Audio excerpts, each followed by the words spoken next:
we will be looking at several exercises for a backstroke swimmer. The first exercise that we'll be going into is shoulder internal rotation, and he will be seated on a physio ball. We will be resisting with TheraBand, which, as you know, progresses in color and resistance. To begin, we need to make sure his thumb is facing the ceiling. He also needs to be squeezing his elbow into the side of his chest. Here we're going to be working on subscap, latissimus dorsi, and teres major. Now we are adding in the shoulder abduction, which is the next progression for this exercise. So now he'll be at 90 degrees of shoulder abduction. We need to make sure that that arm is staying parallel to the floor. And again, he is on the physio ball, so he's maintaining a core stabilization throughout the exercise. The next one will be shoulder external rotation. Again, he will be seated on the physio ball, and we will be resisting with TheraBand.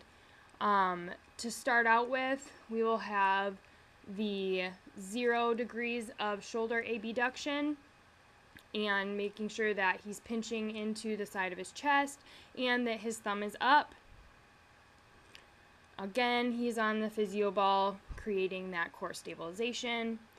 And now we will add in the shoulder abduction at 90 degrees to make it more functional. Again, we are keeping the arm parallel to the floor, and he is maintaining core stabilization while he's working on supraspinatus, infraspinatus, and teres minor. Next will be opposite arm, opposite leg, kind of like a dead bug, but it'll be in tabletop position. Here, they need to make sure that they are maintaining stable core.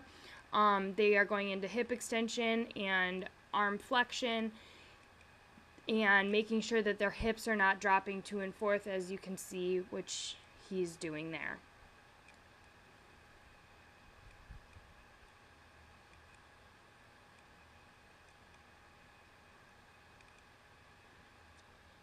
The next will be a dumbbell fly on a physio ball. So he will be lying supine, and we will be doing the fly using that opposite arm idea, because in swimming you are doing a opposite arm, opposite leg type progression. Here he'll kick his feet out to make it a little bit harder on the physio ball, and you can progress this even farther into a closed leg position or a single leg position when they progress to that.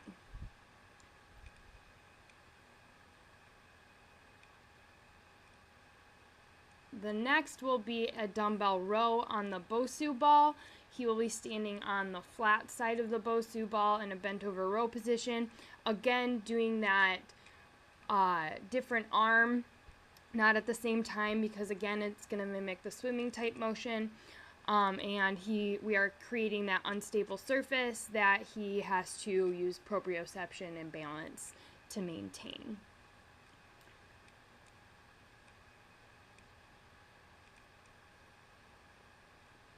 The next will be a dumbbell front lunge onto the Bosu, and we're adding a rotational component as well. So he will step onto the Bosu and twist, go back up, switch legs. And we're just adding the twist in there. It's a little bit more like a swimming motion, and we're just keeping the dumbbells at a 90 degrees. You could add a curl in, you could do other progressions like that if you so choose so. And then the final exercise that he will be demonstrating is a single leg plantar flexion or heel raise. You could add in different types of motions with this, but just to keep it simple for this, in the kick phase, you are constantly using your plantar flexors to create an isometric contraction. So we're just going to do these to make sure they don't get tired out. Thank you much for watching.